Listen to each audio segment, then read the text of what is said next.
Now, we haven't tied anything from Mike Valla's Tying the Founding Flies in a while, so let's do that today.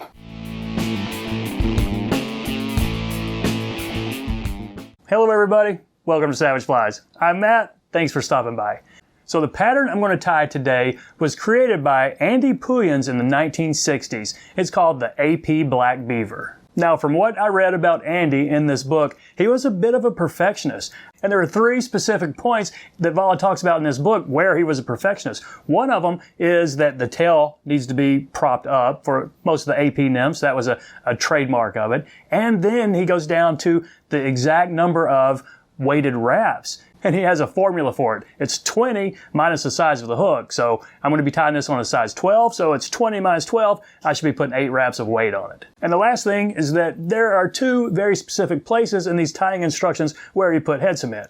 Now, for any of y'all who've watched this channel before, you know I am not a perfectionist. I mean, not that I have anything against perfectionists, but it's just very rarely that I tie a perfect fly. And you won't really see one in the one you're about to watch either. But it's definitely a fishable fly, and it's a pretty cool looking pattern. It's not hard to tie. There are really just 3 components to it if you count the copper wire for the rib. It's a dark moose and then black beaver for the dubbing. But I really like this fly. I can't wait to give it a shot on the river. I hope you do too. Let's give it a try. So there it is in the vise, the AP Black Beaver.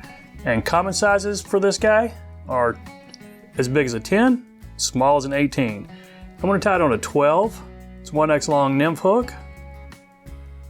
Got a little fuzz right there. And I'm going to use some 015 weight. Now, according to Andy, there is a formula for this. Take the number 20, subtract the size of the hook, and then that is how many wraps you're going to put on it. So, a 20 minus 12, that's 8 wraps. Let's try 8 wraps right here. There's 1.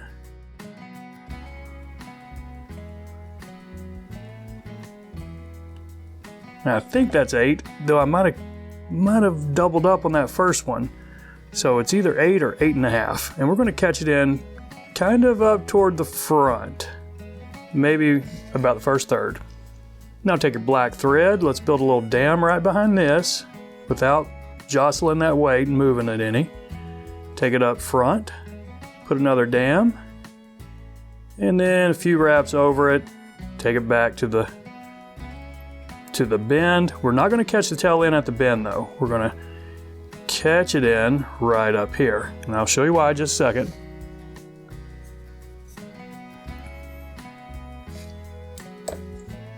Because the tail is also our wing case, and it's going to be from the same clump of hair.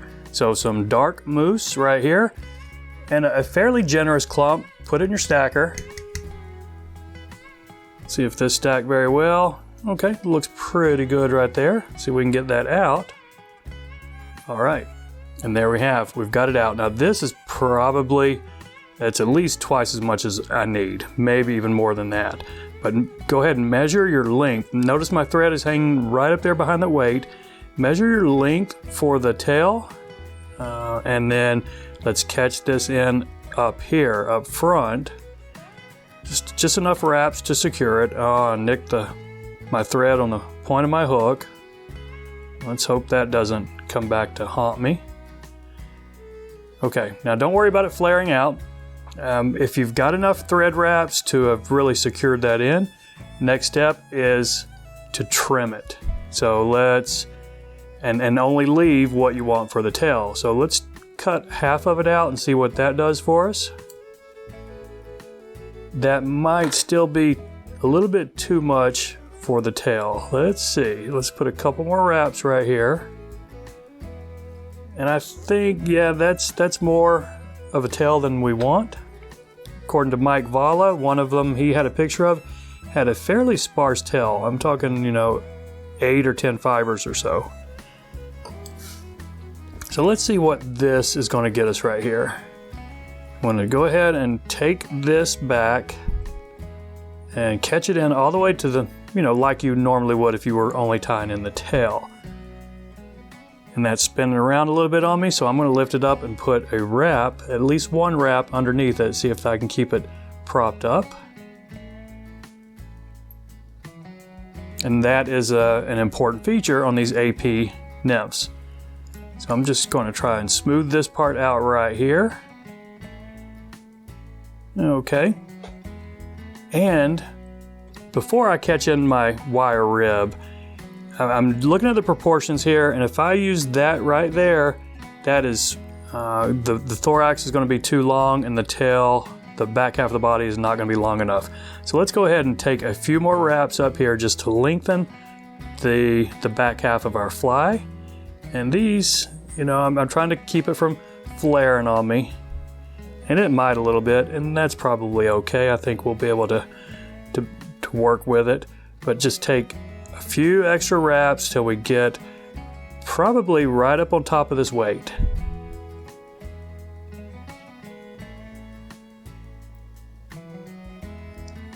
Okay, I think that's going to be long enough body on the back. Let's go ahead and catch in our wire.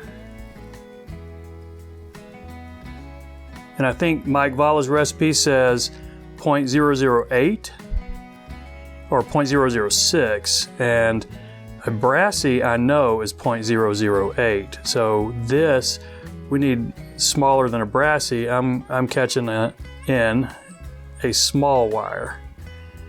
And I mention that because in the picture of the one I saw, the wire that he used looked to be a brassy, but according to the recipe, it wasn't. So I'm going to go with what the recipe says, and if we can't see this wire, maybe we should have stepped it up to a brassy. Okay, so I've got my wire caught in. Next up, I'm going to put the dubbing on, and it is a beaver, and that's the name of the pattern, AP the Black Beaver. So I'm going to put a generous bit of wax on here. This beaver's not always that easy to dub, but if you've got a decent clump and you've got all the guard hairs out of it, it's not that hard. So here's my black beaver right here, and I don't have the highest quality of it, so I do have a little bit of guard hairs in here, and that's okay. If we need to trim them later, we can.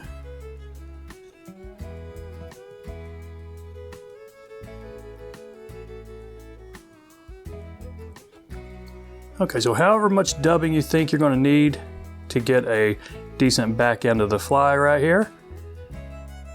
I think this was maybe a 3-inch noodle, and I think that's going to be just fine. So let's go ahead and wrap our rib. I'm going to wrap it the same way I did this dubbing, and I don't know, 4, maybe 5 wraps if we think we need it.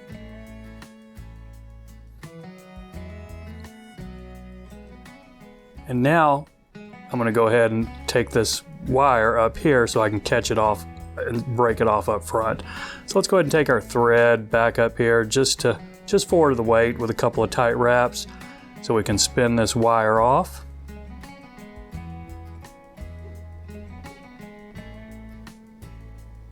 All right, now, and according to Mike Vala's tying instructions, this is one of the places where we do put a little bit of head cement on it. So I'm going to just put a small drop of super glue, because I don't typically use standard head cement, I use a UV resin. So I'm going to put a tiny little drop right there and a few extra thread wraps just to really lock that in. Now we're going to dub the front half. So a little bit more wax and then a little bit more of that beaver.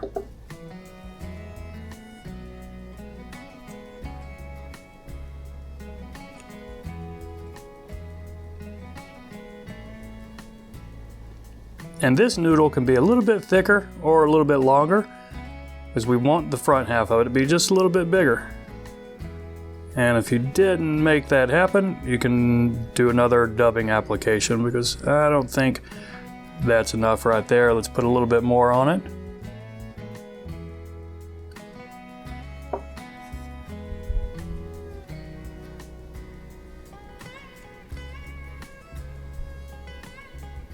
Okay, I think that's going to be fine. If not, it's not going to be a perfect fly anyway. Now what you want to do, we're going to pull this over. All the rest of those hairs from this moose and make our wing case. So what you'll do here, just 2 or 3 wraps, as tight as you can get it without breaking this moose. Because some of these moose hairs, if you're pulling a real tight thread through there, you might break some of them. And we don't really want that. I mean, if you do, just trim them, you'll be fine. but I've got maybe 4 fairly tight wraps right there. And you can see I got a couple of guard hairs sticking out from that back, but we'll trim those in the end. So what you do here, just take 3 of these fibers on each side, pull them back. These are going to be our legs. So I'm going to go with these 3. I think they'll be just fine. And now a few more wraps to really lock these in, and then hopefully your legs are sticking back, and they are. So we've got several good, fairly tight wraps right here. Now we need to trim the front. And I'm not going to do this in one whack, because I would probably leave too much. So I'll just get in here and a few snips until I get them all.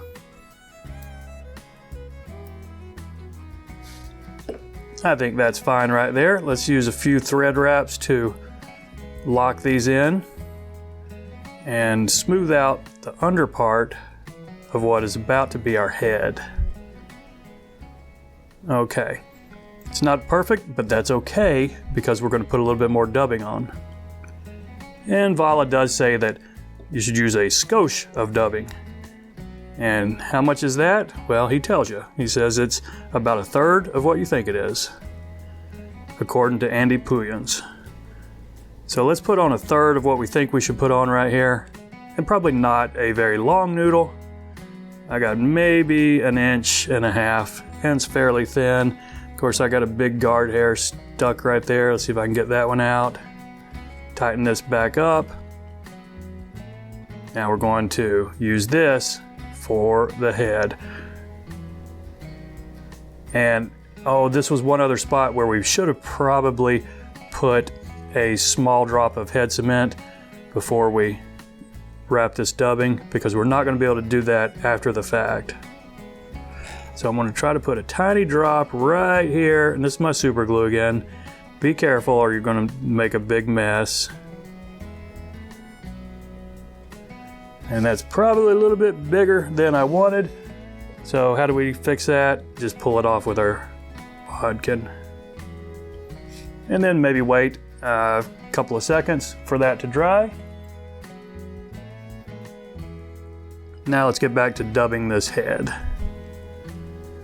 Again, this noodle is about 1.5 inches long and it's pretty thin. Let's take it around and finish it up. Oh, I'm crowding my eye just a little bit right there, but as long as I'm going to be able to get my tippet through there, I'm fine, and I've got a decent fishable fly. So let's go ahead and do the whip finish right up behind the eye, right in front of that dubbed head.